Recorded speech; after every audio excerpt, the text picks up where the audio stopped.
Hi, so welcome to this episode of History Hunters. I'm here in the historic West Adams district of Los Angeles, California. And specifically, I'm on the Johnny L. Cochran Middle School campus. This campus covers the ground on which Wyatt Earp died. He lived in a bungalow just down here on West 17th Street. He died here on January 13th, 1929. Now, the house that Wyatt Earp died in is no longer here. We're going to try to pinpoint where it was.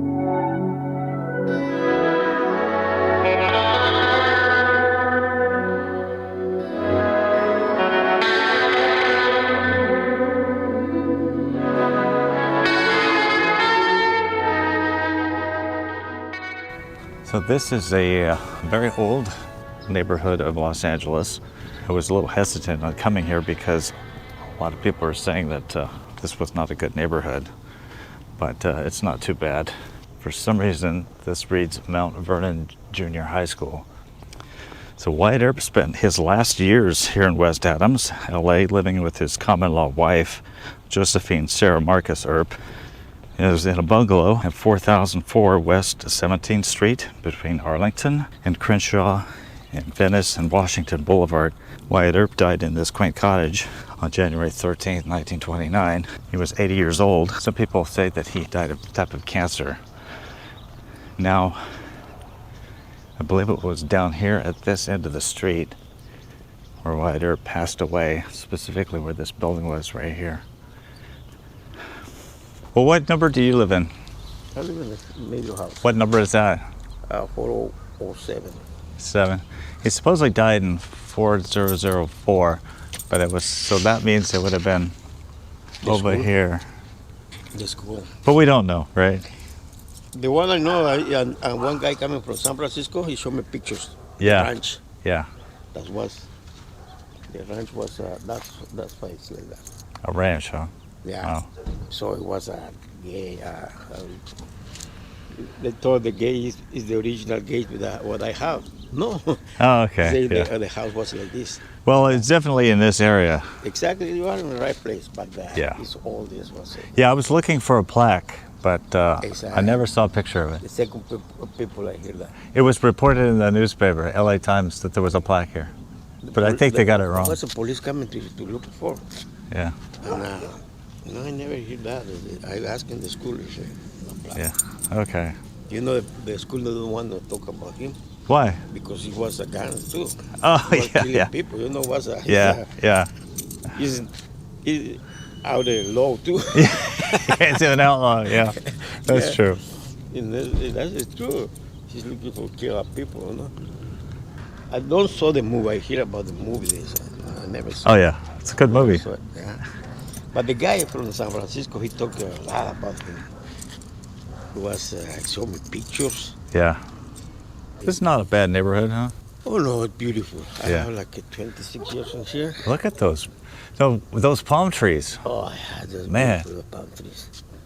They're beautiful, this area about that. And it's so quiet. Do you mind if I photograph these houses here? I mean, your house? I mean, just the outside. Bad thing is, my daughter want to put that Oh, okay. shade, and it doesn't look so good. I don't like it. How old is this house? I had 26 years in here. Uh-huh. But you don't know how old it is? I never noticed how old is it. He lives in 4007, and I'm not sure if this is one of the original bungalows. This is 4003, so the opposite house numbers would have been on this side. 4004 would have been over here, possibly where these trees are. He also told me that there was no plaque here. It had been reported, I think, in the LA Times that there was a plaque here marking the spot where Wyatt Earp's bungalow was located. However, he doesn't know anything about it. He thought maybe the school didn't want to talk about Wyatt Earp because I guess he was also an outlaw as well as a lawman.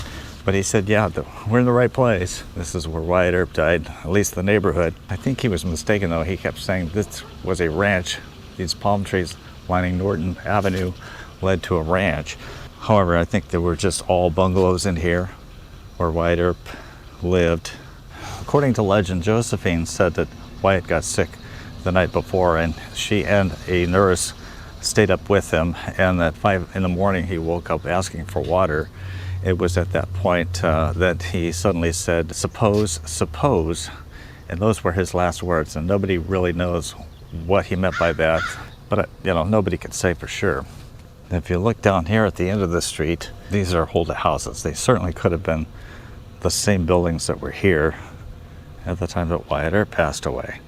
Someone has surmised the theory that the awkwardly placed house here was possibly the Earp house, removed when the school was being constructed. I wish that were the case, but the theory doesn't hold up when you scrutinize the differences between the two structures. Now, I'm not claiming that these houses date back to the 1920s, but certainly could have been. For such a legendary lawman, it's amazing to think that he died in such a humble dwelling such as this. And you would expect that somebody with that kind of a reputation as a lawman would have died in a more Western type of place than Los Angeles, especially this lower income area. But as far as we know, Wyatt Earp died right here between that sidewalk and that building, possibly right here in the entrance, back entrance to the school. But we'll never know. I doubt if records would tell us anything. And it was from here that Wyatt Earp's body was taken over to the Pierce Brothers Funeral Chapel. We're going to go and visit that location as well. Now, fortunately for us, that building is still standing. Now, I certainly believe that it would be more than fitting and most appropriate if somebody like Eclampus Vitus or some historical society placed a marker here designating this as the place where the legendary lawman Wyatt Earp passed away in January of 1929. But nothing is here at the moment. Not sure why that's the case. The neighbor told me that on occasion, a lot of people come by here from year to year trying to find this reported plaque that locates this spot where the bungalow was, but there is no such plaque as reported by the newspaper. If all you know about Wyatt and Josephine Earp comes from watching the movie Tombstone, you might think they lived happily on room service the rest of their lives, but that is far from the truth. Hello. We've never actually met. My name's Wyatt Earp. Yes, I know. I'm Josephine Marcus. After leaving Tombstone the year following the famous shootout at the OK Corral on October 26, 1881, the couple traveled extensively throughout the West. They settled in various places including Coeur d'Alene, Idaho, Tonopah, Nevada, Nome, Alaska, San Francisco, Vidal, California, San Diego, and finally in Los Angeles. They arrived close to Hollywood where Wyatt cozied up to film producers and actors. He became an unpaid film consultant for several silent cowboy movies. As time went on, the couple had trouble getting along. Josephine's gambling addiction and squandering away the couple's money on poker games and horse races infuriated Wyatt. He once snapped, "You're not a smart gambler and you have no business risking money that way." A friend of the family reported that Josephine did very little housekeeping or cooking for Wyatt, even after he incurred liver disease 3 years before his death. When Wyatt decided to set the record straight about his life and have a movie made about him, William S. Hart encouraged Earp to first hire a writer to pen his story. In 1925, Earp began to collaborate on a biography with his friend, John Flood. The two men sat together every Sunday in the kitchen of Earp's rented bungalow. As Wyatt sipped a drink and smoked a cigar, they tried to nail down Earp's story, but Josephine, always within earshot, often interrupted in her attempt to sanitize versions of his life. Biographers believe that Josephine's motives were more about suppressing the truth of her involvement with a married man and Johnny Behan in Tombstone. She also didn't want anyone knowing how the affair between Wyatt and Josephine caused Wyatt to abandon his common-law wife, Mattie Blaylock. He shamefully sent her away to his parents' home in California with the expectation that he'd return, knowing full well that he wouldn't. Mattie's abuse of alcohol and laudanum led to her demise in 1888. Josephine, it was also said, nagged Wyatt to the point that he would take long walks just to get away from her. When she traveled out of town, Wyatt found enjoyment in the company of Hollywood movie friends like William S. Hart and Tom Mix over a generous pouring of alcohol. Now I'm going to go over to the Pierce Brothers Memorial Chapel where Wyatt Earp's funeral was held.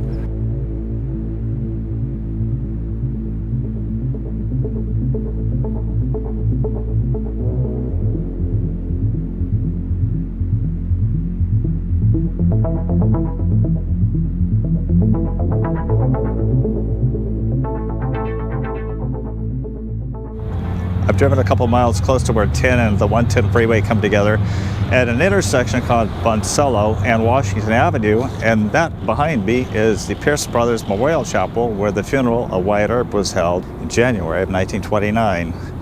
It's also said that Thelma Todd's funeral was held here and that she was buried in her pajamas. I apologize for the fact that I have to shoot through this chain link fence, but it's probably the best I could do given the circumstances and the position of the sun right now. But this is a good side view of the front of the funeral chapel. I don't know if you can make it out, but right above the window, I can read the words Pierce, and there's like a family crest up there at the top. But it's the Pierce brothers that were well known for their mortuaries in Southern California. It was only natural that Josephine contacted Pierce Brothers Mortuary to prepare the body for a funeral and provide cremation services afterwards.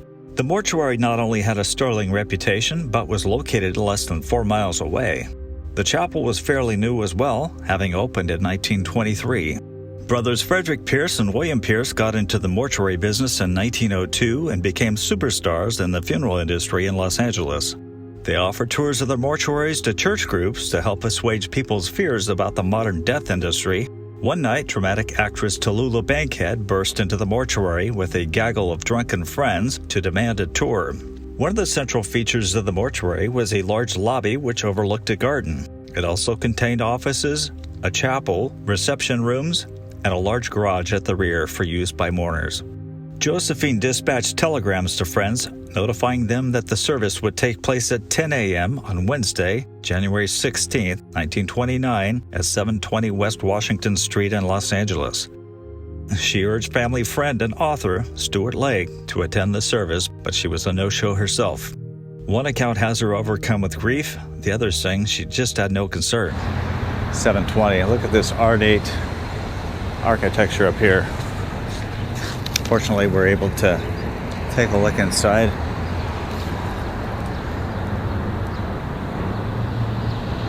I see they've got a lot of construction going on there. Some old metal pipes on the ground. Imagine that the body of Wyatt Earp was here not long after he passed away. Paul Bears consisted of 6 friends of Wyatt Earp. They were William Hunsaker, who was Earp's attorney in Tombstone, Jim Mitchell, an LA Examiner reporter who wrote Wyatt's local obituary and Hollywood screenwriter, George W. Parsons, who was a founding member of Tombstone's Committee of Vigilance, Wilson Meisner, a friend of Wyatt's during the Klondike Gold Rush in Alaska, John Clum, a good friend from his days in Tombstone, also the former Tombstone mayor and editor of the Tombstone Epitaph, William S. Hart, another good friend and popular silent film star, and actor Tom Mix, who openly wept during his friend's funeral. In nearly a prophetic tone, on January 7, 1929, just 6 days before he passed away, Wyatt Earp wrote to his friend William S. Hart the following letter. My dear friend Bill Hart, this morning's newspaper announces the passing of Tex Rickard. Poor Tex.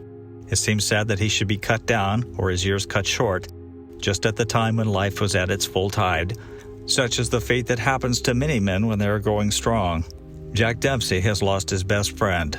All of which reminds us that the world moves on and age must make way for youth. Mingled with the holiday cheer came the sad message that my brother Newton died. That was just a week before Christmas. He was buried on the 20th at Sacramento. 91 years. That is a wonderful age. Your friend, Wyatt S. Earp.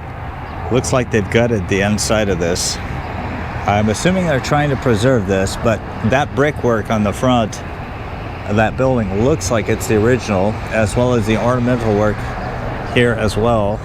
A lady just stopped and she was inquiring as to what I was doing out here. She is the owner of this facility, and she informed me that they are trying to convert this into some apartments down here in Southern California. The Washington Avenue mortuary was used in recent years as a church, but it was heavily damaged by fire in 2018. You might notice that the bars that cage the window here are the same ones depicted in this picture of the Wyatt Earp pallbearers. Here's another view right here of the courtyard, and as you can see, they're doing a lot of extensive work on it. It looks like that a new addition to the back, at least the masonry brick at the top looks very new, and then they're putting the Spanish tile roof on. Following the funeral service, the body of Wyatt Earp would be cremated and transported to the San Francisco Bay Area to be buried in the Marcus family plot in the Hills of Eternity Memorial Park in Colma.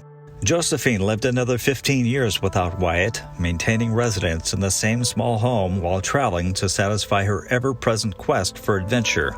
When she died in the small home on December 19, 1944, she was absolutely penniless. In fact, her funeral service was paid for by two men, William S. Hart and Sid Groman of Groman's Theater. So from Los Angeles, I want to thank you for joining us on this episode of History Hunters. We would always appreciate hearing what you thought about our program, giving us a like, and if you haven't done so already, please subscribe to our channel. Thank you so much.